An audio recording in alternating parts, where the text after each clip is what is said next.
Hey guys, good morning, all of you. Can you hear me? Hello. Yeah, hi, I can hear you. Yes. Yes, I can Yes, hear sir. you. Yes, sir. Yes, sir. Thanks, Sunny. Hello, good morning. Hey, good morning, Mary. Good morning. Good morning. Good morning. Let's start. So, guys, quick summary. What we have done in the few days, we have done what is routing. Just keep just a small recap, right? What happened? Why my tab is on? What is routing? What is router? How to configure?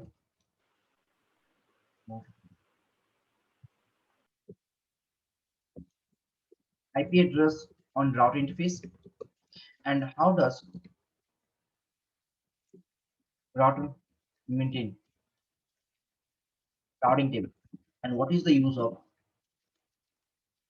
IP routing command,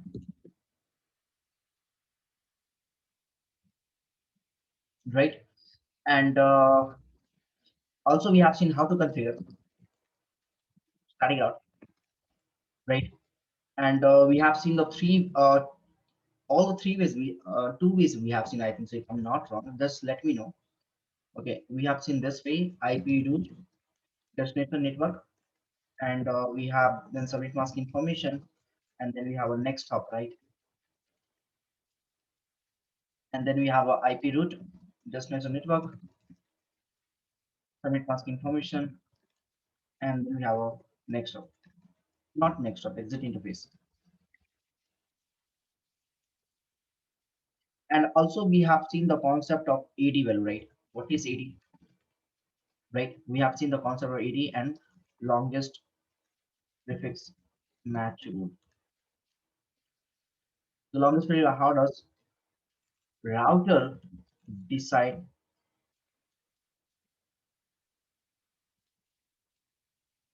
from which interface, not from which interface, which route, which path I need to select forward.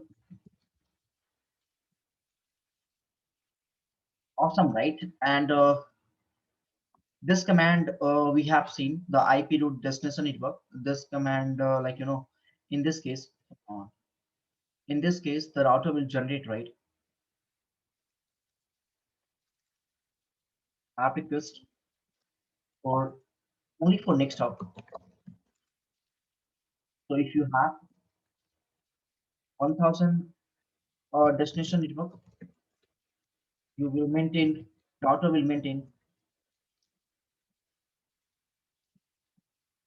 only R entry in cache, in R cache. Cache is like a small memory, right?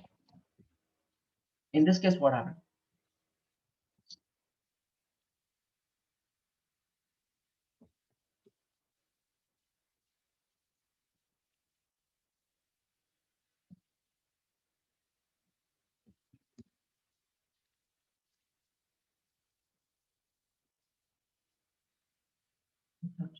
Good morning, Hussein.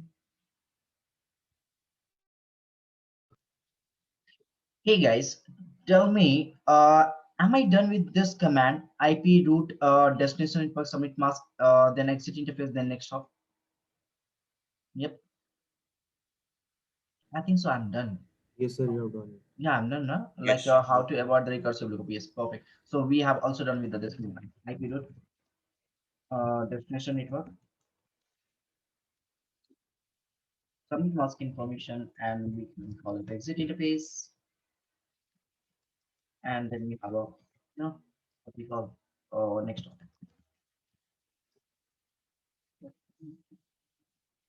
Right, recursive lookup. What is recursive lookup? More than one time lookup to a single route known as.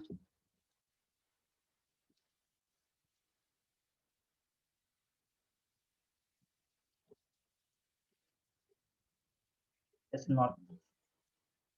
It's a bad guy, right? Not to the-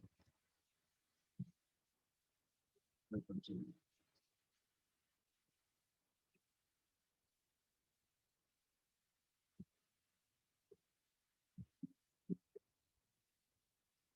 All good.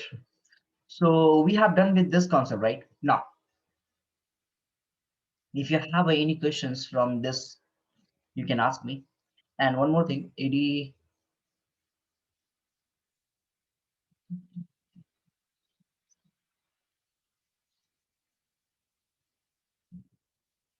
is local to the router, right? It's a 8-bit number, or what we call. You can define from 1 to, actually you can define from 0 to 25, but 1 and 0, sorry, 0 is reserved.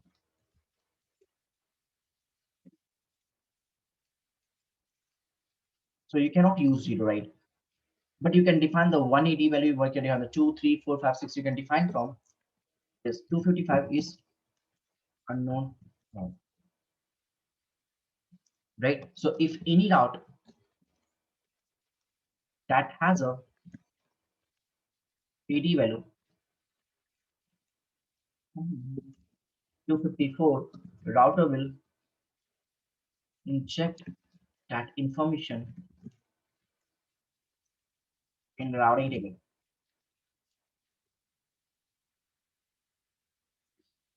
right?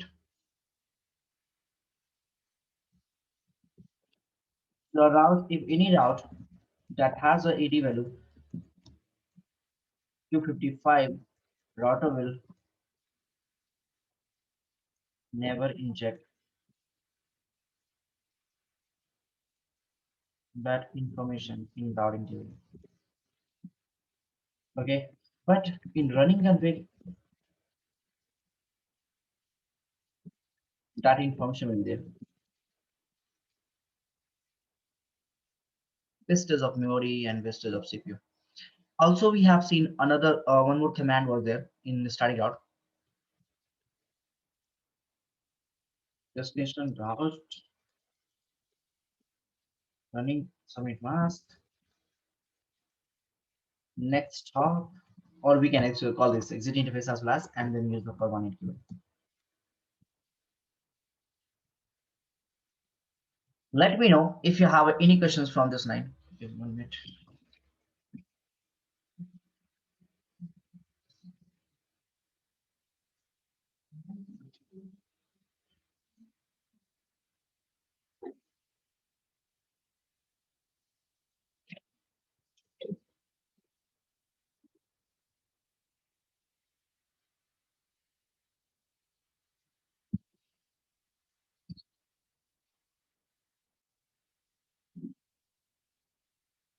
I hope this all these things is clear to all of you guys. If you have any questions from this, like I'm welcome to all your questions. Otherwise, we'll move to the next one.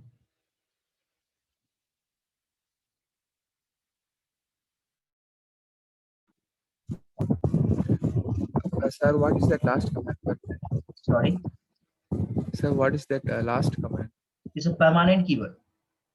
Permanent keyword is something like that. No? If you remember that I told you, like if the next hop is not reachable, right, the router will remove that information from the routing table. So in that case, what happened? The router is just increasing the CPU. Take example, if the interface get bouncing, right? Bouncing means or flapping. Okay. So in that case, what happened? The router CPU will be hit, right? So to avoid this thing, we can use a permanent keyword. In the permanent keyword, what happened? If your next hop is not available, still the router will maintain this information in the routing table. Okay. Uh, Hi Advas, the session is being recorded by me, so don't worry, I will share the recording. Is it the call floating study? No, buddy, it's not a call floating study. I'm coming to this topic, floating study. Okay, now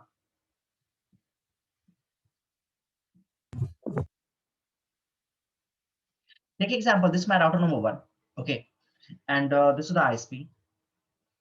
Okay, so this is my company network, right? One of the company we have. So in the company, whatever the user are sitting over there, right? Whatever the user are sitting over there, all this guy is trying to access the internet, right? All this person is trying to access the internet, or we can say the any network that is behind the ISP. So we can call this guy the 2.0.0.0, right? Just single network, right now. And so what happened? This is my router number one, and this is my sorry, this is my router number one. This is my ISP. So I have to take a one connection, right? So I will take a one connection between this guy to this guy, right? And this interface is 0/0, and I can call this guy as IP address will be, it's 12.1, and this guy has the subnet I'm going to use over there /24, and this guy will be 12.2, and this interface again we have a 0/0. Perfect, right? So in R1 routing table, what information we have? We have a 12.0 that is connected by the 0/0 interface.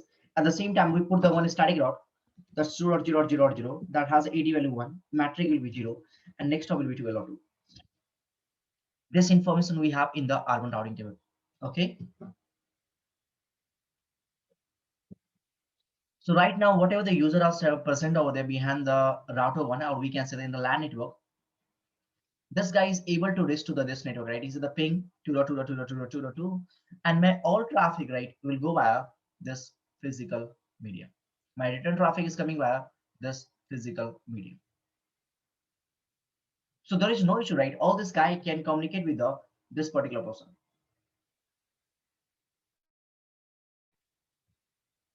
But take example, this link, right? I'll let you know one more thing over there. This is my what we call, this is my 20 Mbps link, right? This is my 20 Mbps link. What happened if this link goes down? If this link goes down, can this user reach to this network? Of course not. Now, whatever the user are behind the R1, can they reach to this network 2.0.0? Of course not, never, because this path is not available now, right? This path is actually not available. See, the path is not available. How does this person can reach to this guy, right? Because of course we are using the technology that is what? Wired media.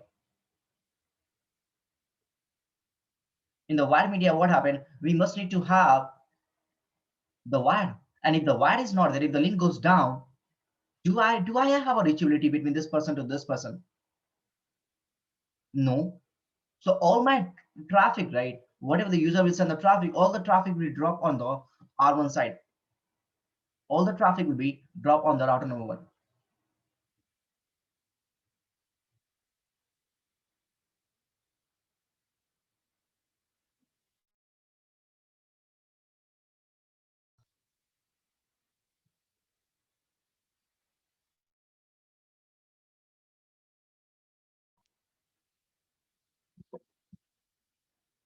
So to avoid this problem, what happened? To avoid this problem, to avoid the single link failure, right? This is known as a single link failure.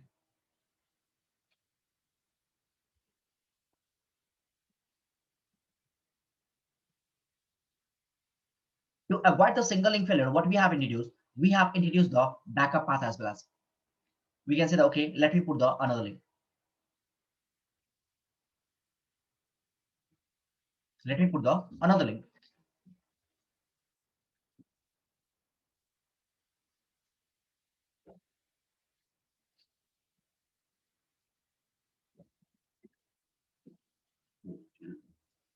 And what about this link? Now this link has a, it's a 0/1 interface, and this is also 0/1, we can call it, right?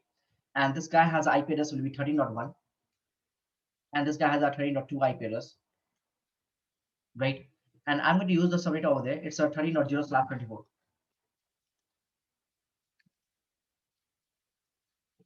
right? And this guy is like what? It's a backup path, right? This is my primary link, right? This link is my primary,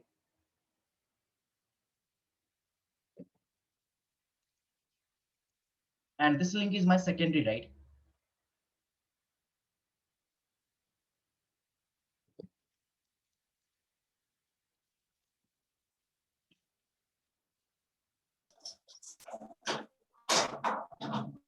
For the secondary link, what happened? For the secondary link, we are giving the bandwidth of this person will be negative 5 Mbps, right? Now, try to understand this is my secondary link and this is my primary link, right? It's like if you watch the Titanic movie, right? In the Titanic movie, what happened? We have a big ship over there, and on the big ship, right? We have some small lifeguard was there, right? Some lifeguard was there, right? And like some small ships was there. Sorry, lifeguard and some small ships. Backup one. So guys, if this guy is a backup one, what happened? So I need to define another static route from this path as well as. So if the primary is not available, I can send my traffic from the backup one, right?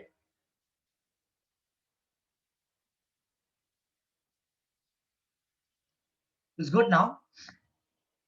But you know what's problem is happening? At the same time, right?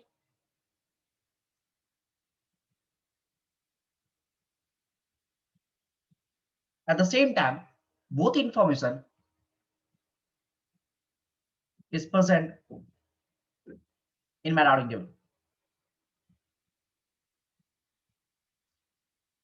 At the same time, both information 2.0 from the 12.2 and 2.0 from the 13.2.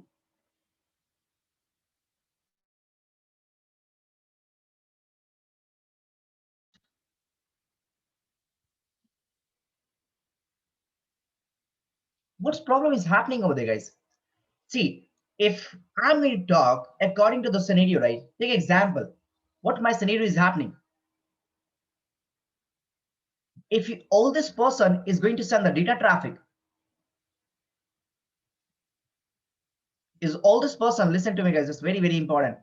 If all this person is going to send the data traffic over there, right? It's good. I'm able to do this router one is going to do the load balancing. I can share my some traffic from this guy, and I can share the some traffic from this guy, right? I can utilize both the link.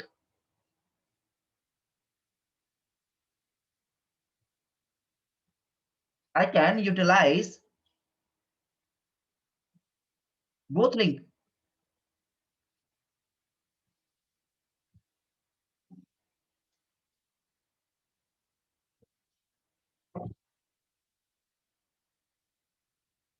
According to the data traffic, right? This person, this guy is very, very good because maximum all my data traffic, right? Normally what happens, all my data traffic, like if you want to send some file, if you're downloading something, anything, normally maximum time it's going to use the TCP, right? So what happened if some delay is happening from this side? Of course, this is the 20 Mbps link, this is the faster, right? And this is the slower over there.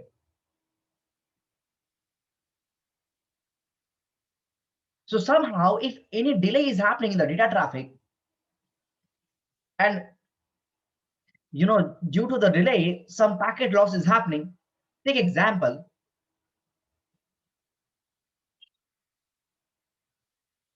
We have a reliability, right?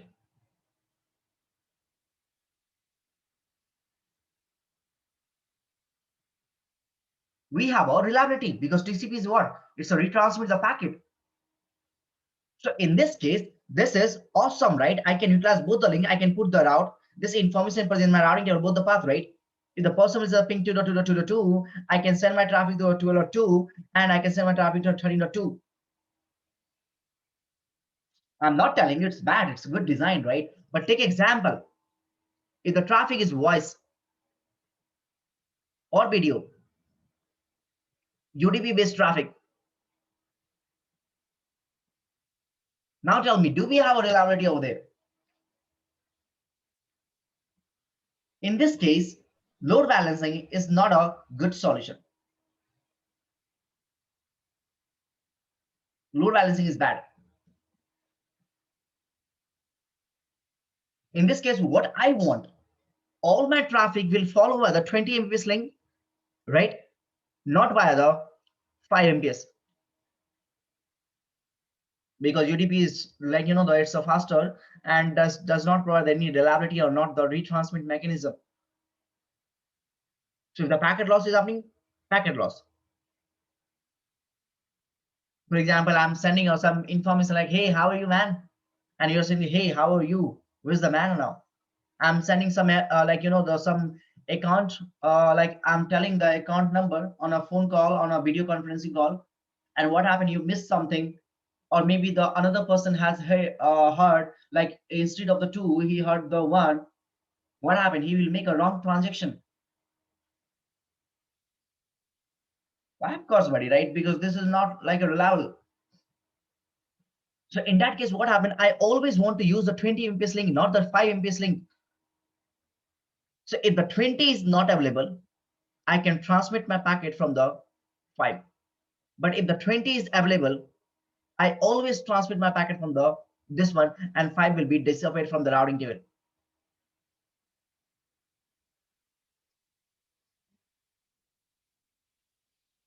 So all my traffic, according to the routing table, we just have our own single information, not the this information.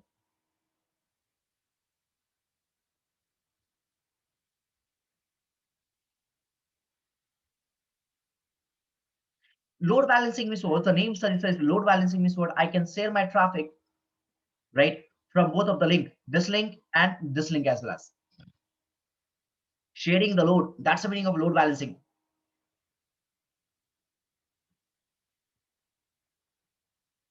Some packet will go via this direction, some packet will go via this direction, if the both link is present in the routing table.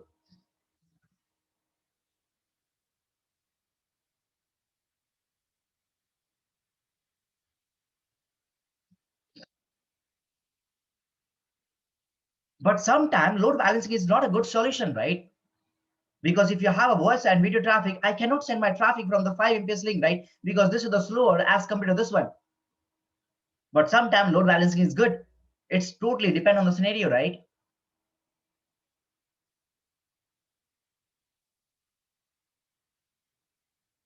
Now, what I want, if the 20 Mbps link is available, I always send my traffic from the 20 Mbps, not from the 5 Mbps. 5 Mbps will be disappeared from the routing table. But take example, if the primary goes down, the primary link, the secondary will be always available in your routing table, and now the primary will be disappeared from the routing table. Now all my traffic will go by the 13.2. Like if the big ship, right? If the big ship down in the sea, what happened? I can transfer the people in the, I can transfer the all the people in the small ships, and I can give to the lifeguard. I can give lifeguard to the people, right? So that they can save the life. Same thing is happening over there. If the primary is not available, I can push all the traffic through the secondary link, right? If the primary is not there. But if primary is there, right, secondary will be disappeared from the routing table.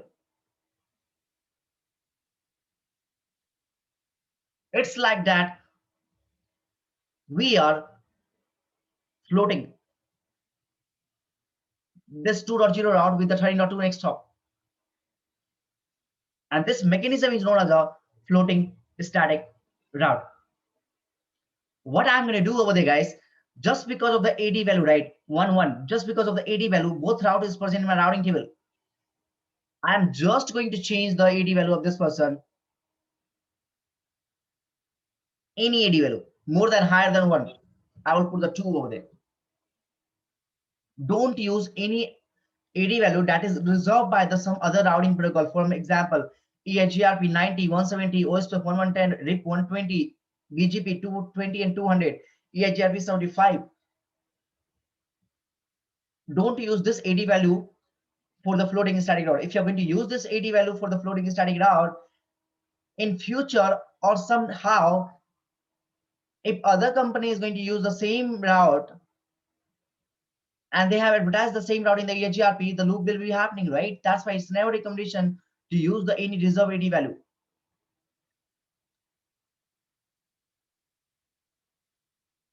Use any value that is not reserved, like 2 is not reserved for anyone.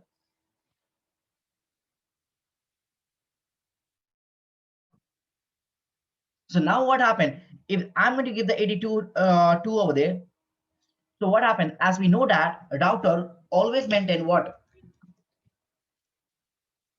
Best path. So those route has a lower AD value, I will give the preference, right? So this will be not appear in the routing table if you already have a AD value 1 with the 2.0. So I always send my traffic from this link. But somehow, if the parameter is not available, take example, if the parameter is not there, somehow if the parameter is not there, what I'm going to do over there? Now, this will be appeared in the routing table automatically. You don't need to do anything. Automatically, this will be done.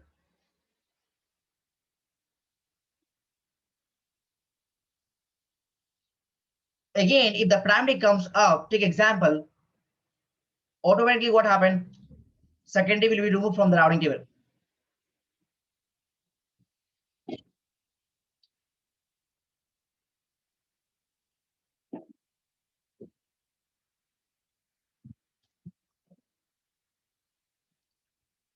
This mechanism is known as a floating static route.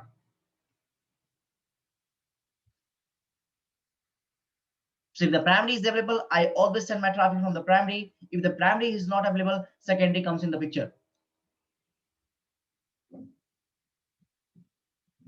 Again, if the primary get back, secondary goes down, or secondary will be disappeared from the routing table.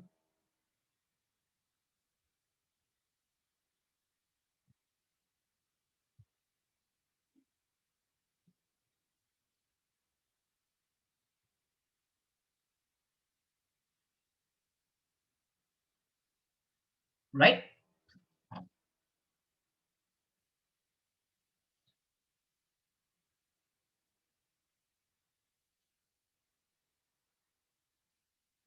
If the both link is from 20 MPS, then you can use the load balancing.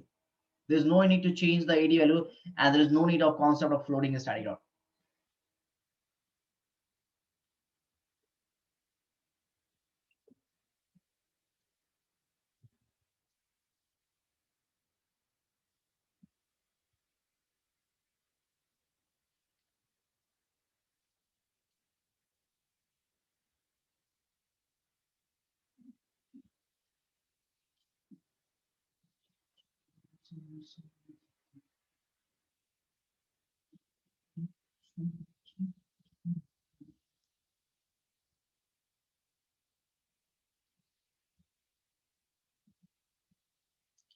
PL means primary link, SL means secondary link.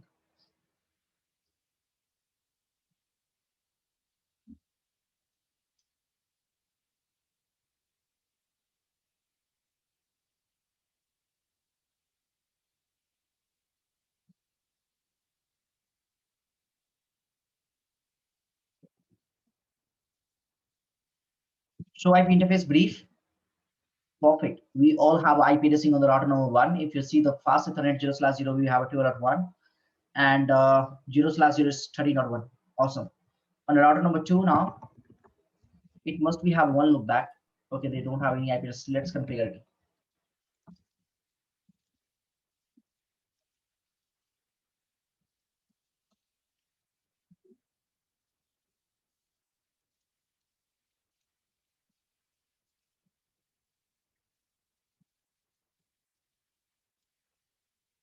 All done. Good to go. So now on a R1, save this configuration. Did I forget something? Yeah, scale. On a R1, I need to define a one static dot towards this guy 2.0.0.0 and submit mask 2.2 and IP to 2.0.0.0.0 submit mask, and I need to define the 30.2 now. Do so IP route. If you see one thing over there, what happened? Both information is present in my routing table. That's not a good thing, right? And if you see, if I'm going to ping 2.2.2.2.2,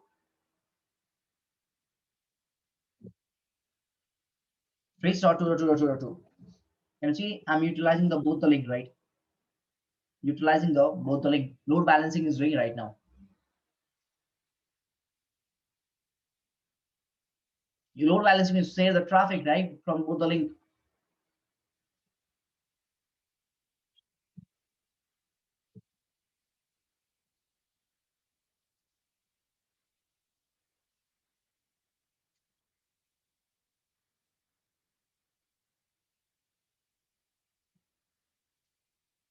What I want right now, both route is present in my routing table, right?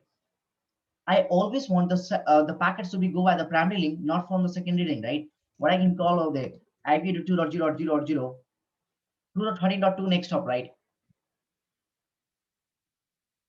Both the link, man. Can you see 12.2 and 20.2, 12.2.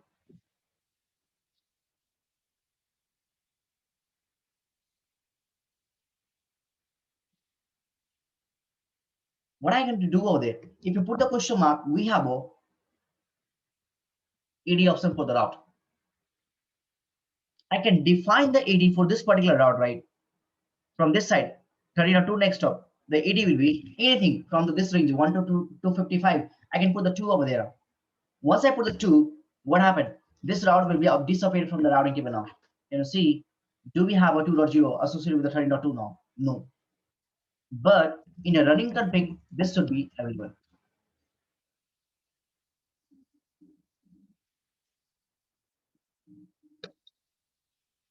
It will, a router is not going to add this information in the routing table because router always maintain the best path. And how does router will decide the best path? Based on the lower AD value, right? Because they don't have a metric concept, right? A static route does not have metric concept. So it always give the preference to whom? Lower AD.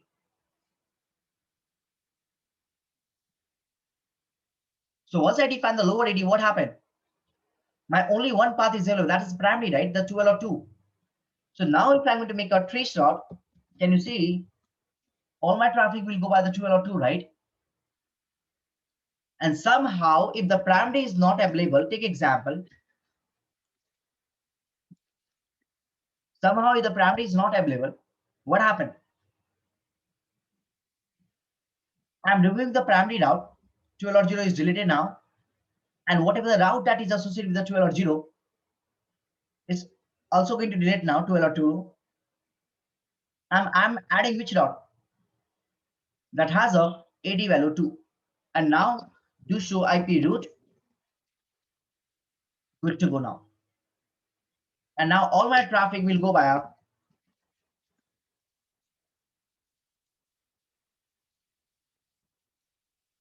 secondary because the primary is not available. This link is not available, right? So all my traffic will go by the secondary link. But take example, if the primary will be appeared, right?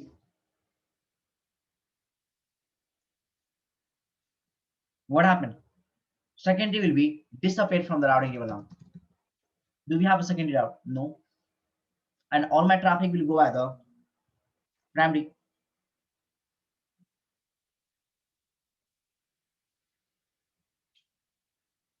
This mechanism is known as a floating static router.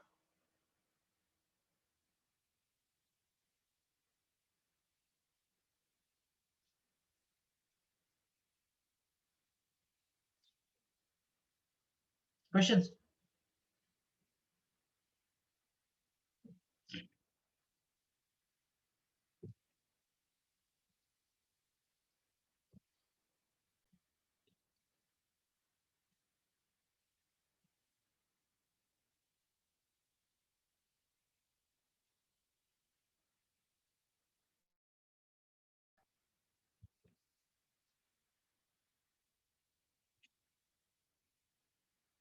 No? Good.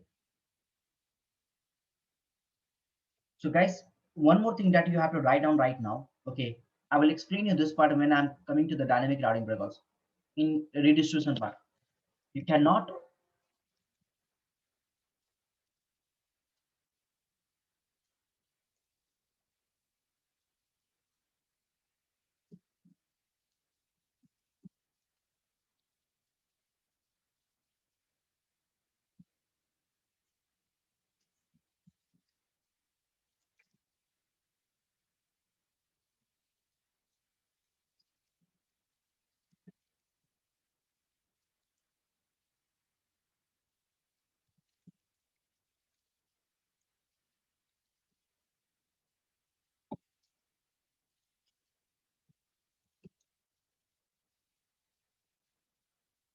just write on this line right now. Okay,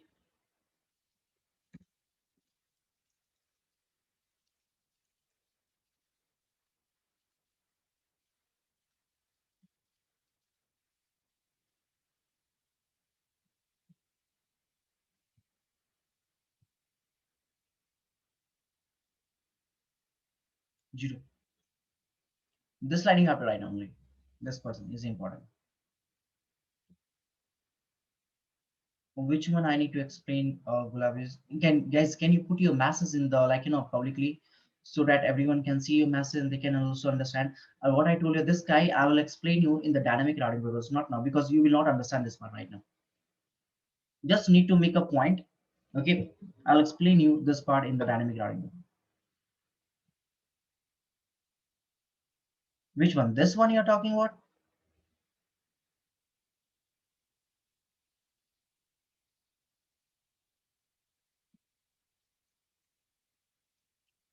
Which one you're talking about? Gulab? Tell me. Or top one and the bottom one?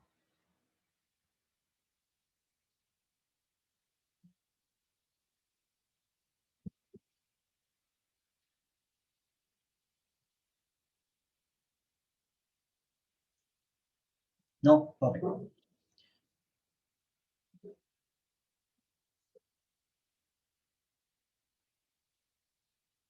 So that's why the yellow one I will explain you in the dynamic routing protocols when I'm going to teach you the dynamic, because this topic is almost 2 hours of the topic, right? I cannot teach you right now.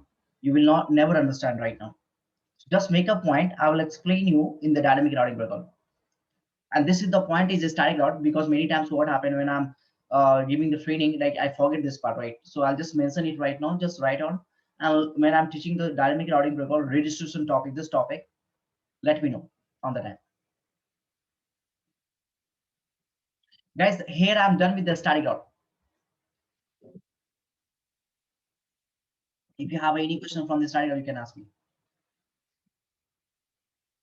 Question is now, why does, not why does, what are the disadvantages of a static route? And what are the advantages of a static route?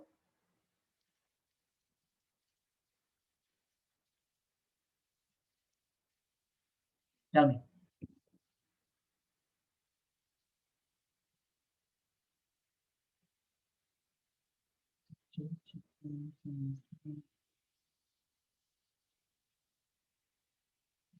Config overload, overheat. We have to manually configure. Anything else?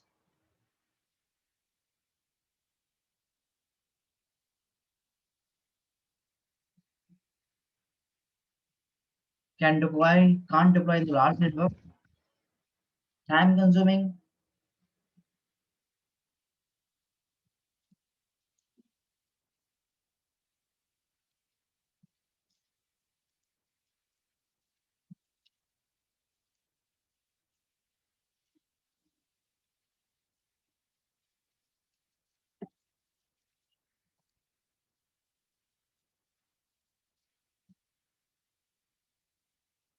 Error may occur, right?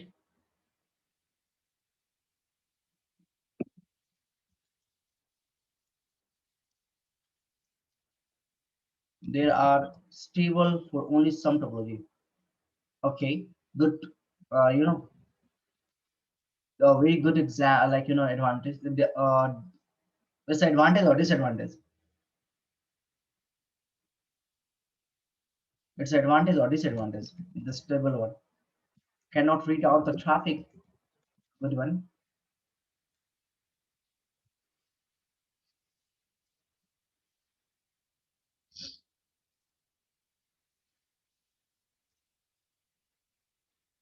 See, almost everyone is correct, right? The about the disadvantage of the static route.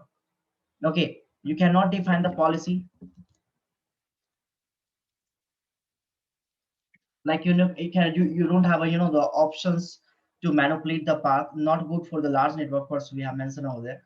And what is the biggest disadvantage of this guy? I'll tell you, right? For the stable one of the guy who's put the like the a stable one. What's the meaning of stable? Take example. This is the guy over there, right? Okay, this guy has a phone number 123, and this is the another guy. This guy has a phone number 456, right? So in this phone number, B associated with the 456, and they have a number of A associated with the 123. This is the A and this is the B. Take example, right now they are able to communicate to each other, right? Because they have a number. But what happened if the B is going to change the number? He said, now my number is what? Now, are they have any mechanism, right? Are they have any mechanism to inform to the A, hey, I have changed my number? No. According to the A phone book, what happened? B associated with the 456, but B had changed the number 789. So in the manual configuration, what happened, guys? Take example, if the router 1 is there and if the router number 2 is there, and behind the router number 2, we have server, this is a 2.2.2.2.2.2, and in the routing table of R1, we have a 2.0 information associated with the next of 2, right? That is this guy. But take example, if this guy had changed if this guy had changed this person, he said, okay, now my IP is 3.0.0.0.0.0. What happened? R1 will keep sending the packet to the 2.2.2, and all my traffic will drop on which side? R2, because they have changed the number. So do they have any mechanism to inform the router one, hey, I have changed my number? No. Static, not possible, because everything you are defining what?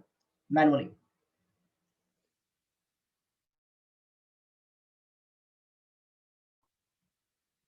Everything you are defining manually. They don't have any mechanism. If someone has going to change the network, if someone has going to change the number, they don't know how to inform the other guy.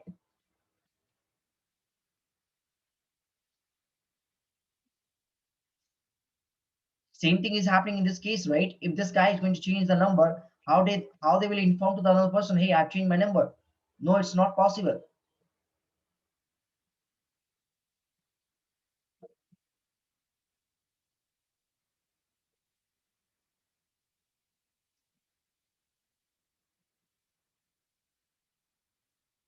Yeah,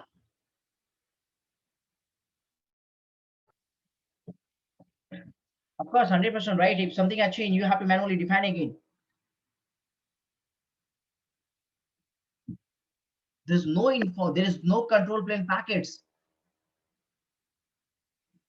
This is a very good example, right? If someone has changed the number, can I make a call to that guy? Take example, if I'm going to change my Zoom ID. Take example, if I'm going to change my Zoom ID manually, will you able to connect? Will you able to reconnect the same class? No, if I'm not going to share with you.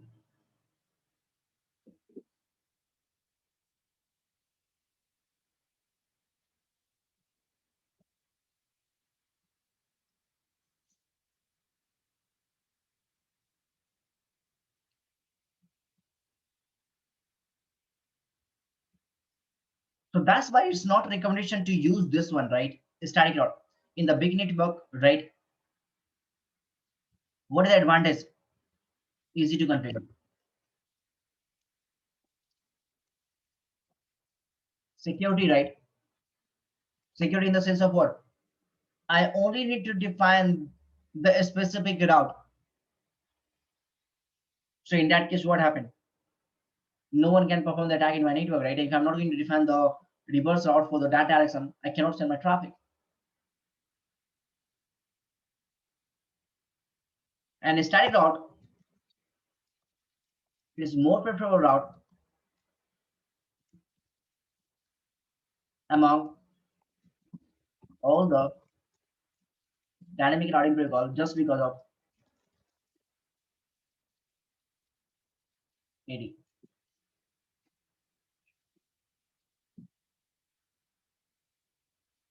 This guy has a lower 80 value 1, and that is amazing as compared to the any other one.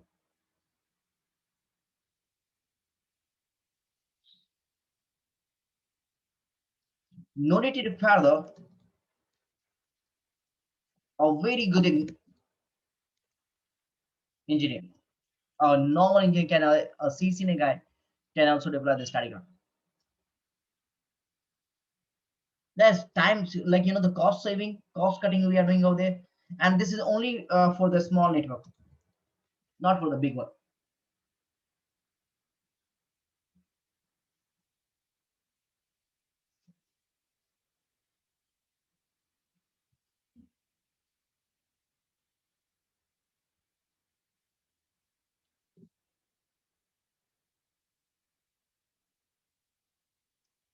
If for every line network did we prefer a static route? Nobody. Hurry. It's not like that. Okay.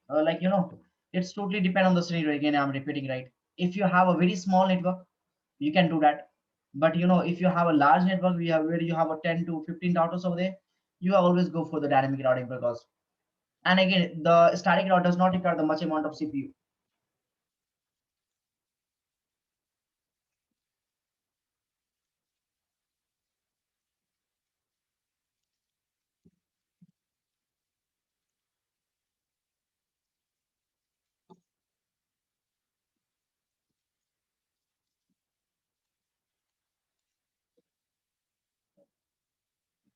So if somebody will ask you, hey, where should I prefer this style? It's totally depend on the scenario. And if you take example, I have a I have a very big network. Take example, I have a very big network, but my memory and CPU is not much. Can I do the dynamic routing protocol over there? Of course not. You can't do that. Do the static. It's true, right? It's totally scenario based, right? On a server side, of course, on a server side, if you're going to define the nizam, what happened in that case? If the server is going to change the IP address, then someone is going to change the take example Facebook server, right? Google.com. If someone is going to change the Facebook and Google, are you able to send the traffic again, again, again? No, you can't do that. You have to keep tracking. You have to keep tracking on the static route.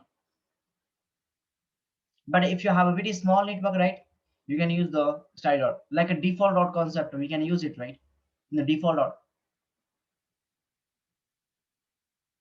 from the customer to the ISP side. We can define a default route a static way, right?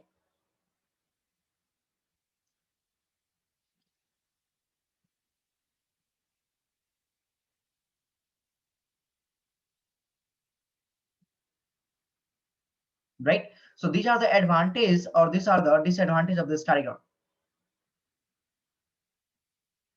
Clip.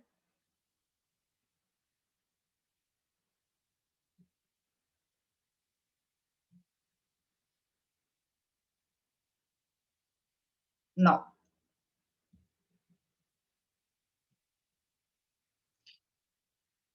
so guys, I assume that you have an idea of the default route. I'm not explaining what is the default route. The very small topic. Define a 0 0 0 0 0 0. This is the you know less specific route.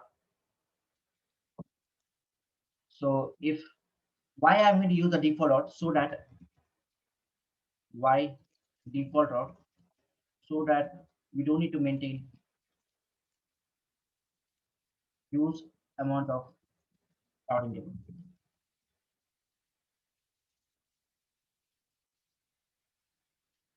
Right, that's why we are going to use the default. I'm not this already the CCNA, right? Nothing is like difference over there.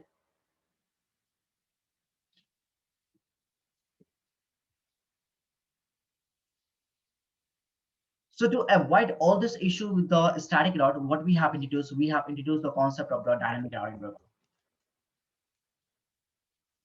In dynamic routing, we have a multiple types of routing. We have a we have a RED protocol, we have a IGRP, we have a OSPF, we have a EAGRP, we have a BGP, we have a ISS. This is not a part of your syllabus. It's coming in the CCI, and this is totally a legacy. We are going to discuss about this 3 one.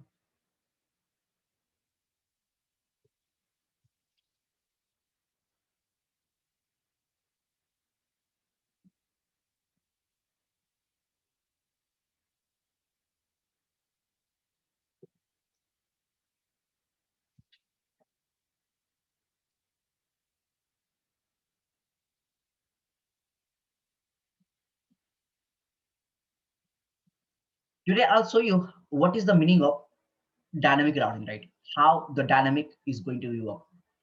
Okay, what's the main difference between the static and dynamic? I'm not going to teach you any protocol right now. I'm just going to tell you what is dynamic actually.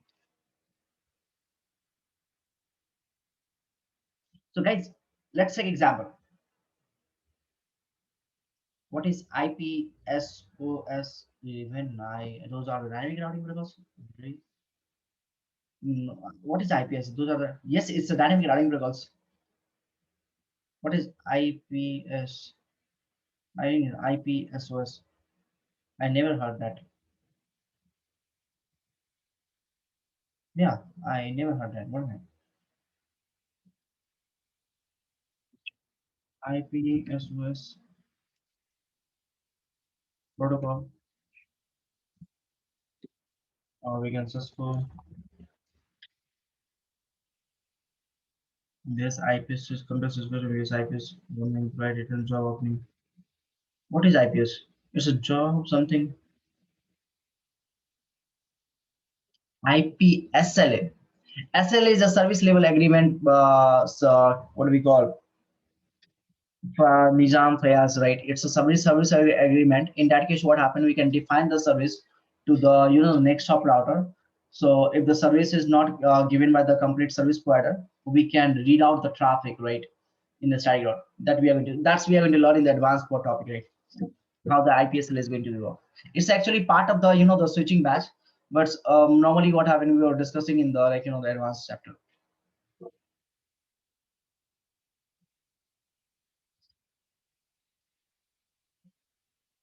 Now let's understand how the dynamic is works, guys. How dynamic works.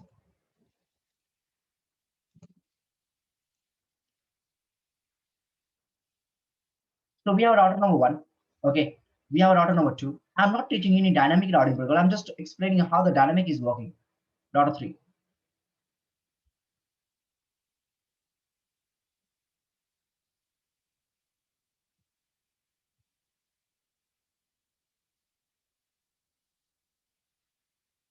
Dual router one. This guy 12 or two. This guy 23 or two. This guy 23 or three. This guy we have a 12 or 0 slash 24. This guy 23 or 0 slash 24. We have some loopback on R1. That is the LAN network of R1. This is the loopback on R3. That's the LAN network of R3. And this is the loopback of R2. That's the LAN network of R2. Every router, as we know, that maintains the routing table. So this is the routing table of R1. See,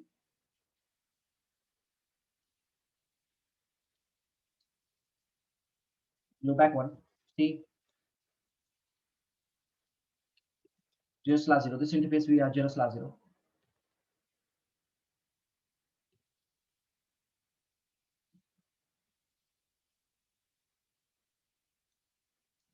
Right? The R2 routing table we have.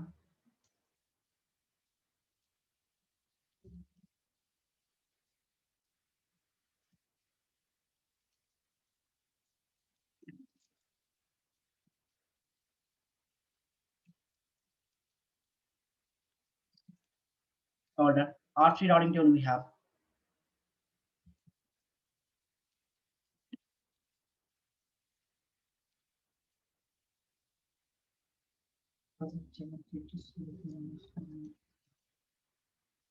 Right? Now, try to understand. I'm just introducing, right? One dynamic routing protocol. My dynamic routing protocol is what? X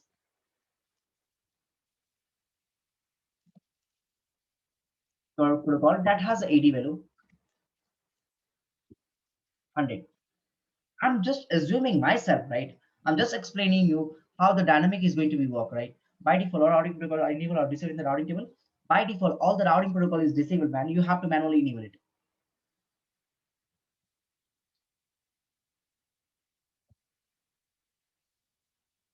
Now,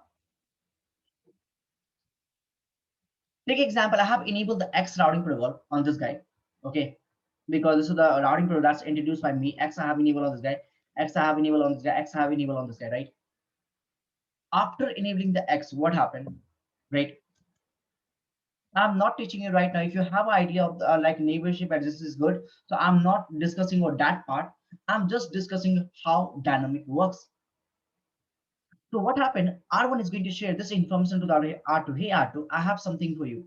What he will tell you, I have something for you. And what something? This something. He's informing, hey, I have something, some route for you that is 1 or 0 or 0 or 0 or 0 and 2 or 0. What is the AD of connected now?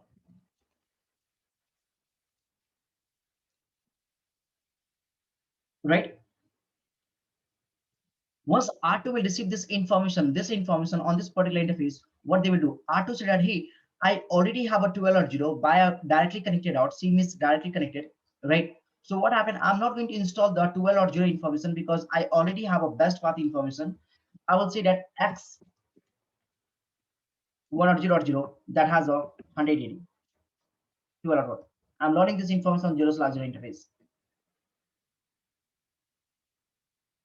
And I'll put the some metric value. Don't worry about the metric, what is metric about this part. I'll explain you what is metric concept. So this information I'm going to add in my routing table. X is the routing protocol, that's the identification 1 or 0 I'm getting. The AD value of this guy will be 100. Some metric, and I'm learning this information from the 12.1, and I'm learning this route on 0/0 interface. Why I'm not adding the 12 or 0? Because I already have a 12 or 0 in my routing table with the AD0. And he's saying the AD is what? 100. So lower is always preferred, right? Same thing. R2 is now going to say the own information to the R1. Which information?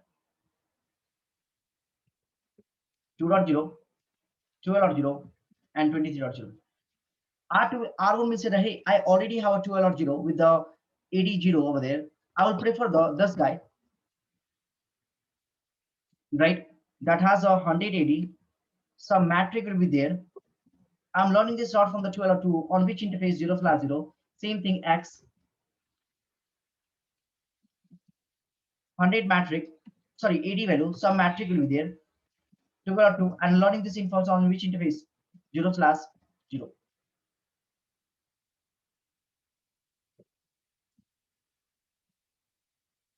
So both exit interface and next stop will be added.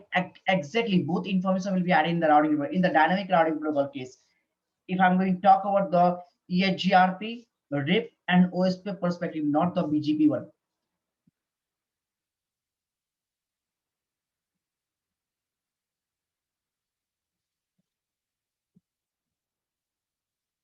This is this interface, and this is this guy 12.2. Same thing now. R2 is going to share the own information to the R3, right? Which information they will share all this information. Hey, buddy, I have something for you. That is 2.0, 1.0, 12.0, and 23.0. R3 will say that, hey, I already have a 23.0 with the better route connected AD. I'm not going to consider this guy 23.0, but I will prefer this one, X 100, the AD value some metric. Next stop will be 23.2. I'm learning this in from 0/0, X 12.0,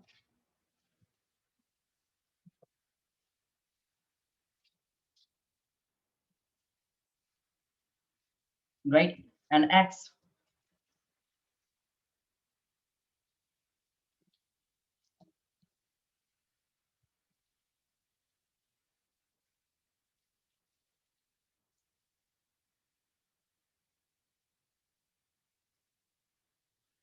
yes, Hari, to prefer the lower AD value.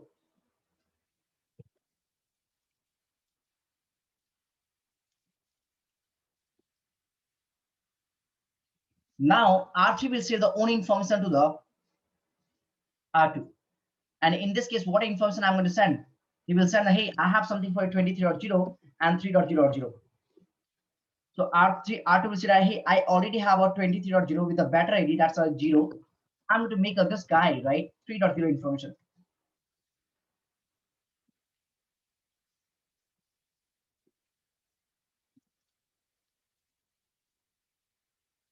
Once the R2 will add this information, what R2 will do? R2 will is now going to share the own information to the R1, right? Hey R1, I have something for you. Which one? 3.0.0.0.0. And now R2 will add this information in the routing table. Hey, 3.0.0.0, that's coming by the R2,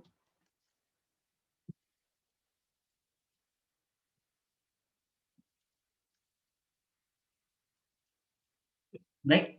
And now all this router is going to extend the route, just enabling the protocol.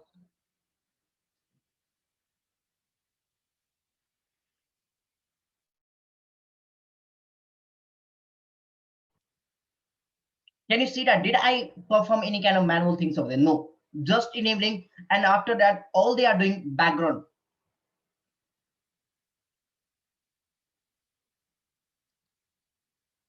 Take example. If this route goes down, right? Take example. If this one goes down, what happened? You know, R3 will inform to the R2. Hey R2, do one thing. Remove this route from the routing table, because now is also going to remove. R2 will receive it and remove this route from the routing table. And R2 will inform to the R1, hey R1, do one thing, remove this route from the routing table. And R1 will remove this route from the routing table. And instead of that, if they will, the network engineer is going to change the network, and instead of the 3.0, now they will put the 4.0.0.0.0. So what happened? This guy is going to add the 4.0.0 in the routing table, and they will inform to the R2, hey, add this information, the 4.0 in the routing table. And R2 will inform to the R1, hey, R1, add the 4.0 in the routing table. So now this guy will add the 4.0 in the routing table. So did I manually configure the 4.0 in the routing table? No. All this thing is happening. Doesn't matter if you have 100 plus router.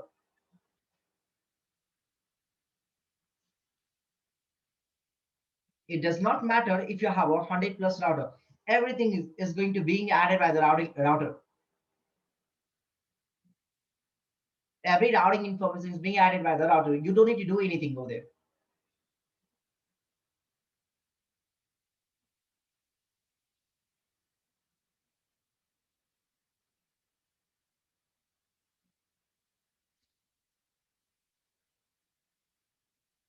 If someone is going to change the network, inform the other person as well as, hey, someone has changed the network. If something goes down, inform the other person something goes down. If something comes up, inform the other person something comes up.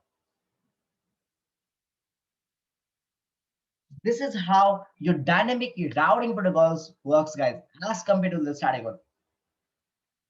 And every dynamic protocol has a different logics. So take example, the R2, you know, the R2, if R3, take example, if R3 is going to be added one route, maybe 20.0, take example. So what happened? In some routing protocol, I'm not going to tell the name right now. I'm just telling you the difference. It's not like that every routing protocol is behave like a same, but the dynamic works like that. My Here my agenda is what? I'm just explaining the terms of dynamic, not the dynamic routing protocol, how the dynamic is working. And depend on the routing, for example, if I'm going to talk about some protocol, if I'm going to advertise the 20.0, what happened? R3 will say the complete routing information to the R2. Complete routing information. If something is going to be added, right? So R3 will say the complete routing information, complete table, whatever the route they have. But in some routing protocol, they only say the 20.0.0, not the complete routing information. How much time will it take, sir, for update? How much time? How much time it will take?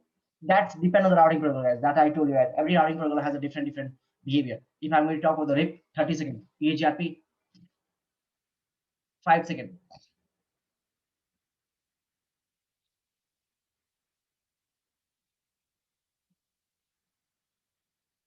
My Again, I'm not explaining you any routing protocol. I'm just explaining how the dynamic works, guys. So don't confuse with the dynamic routing, but I'm just explaining the term of dynamic.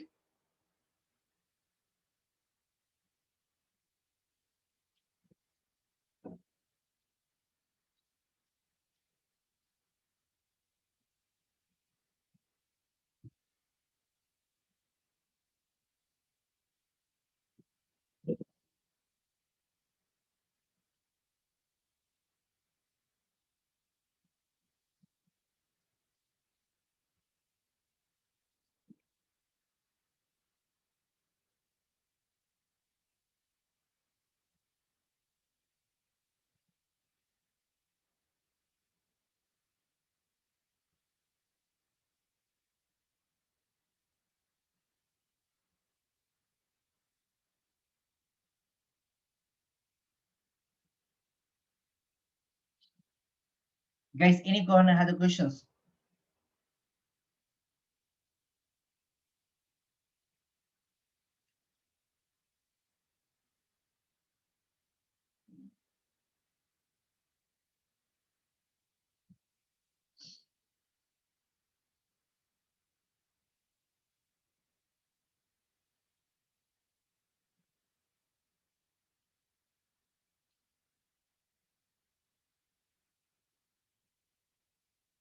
No? Perfect.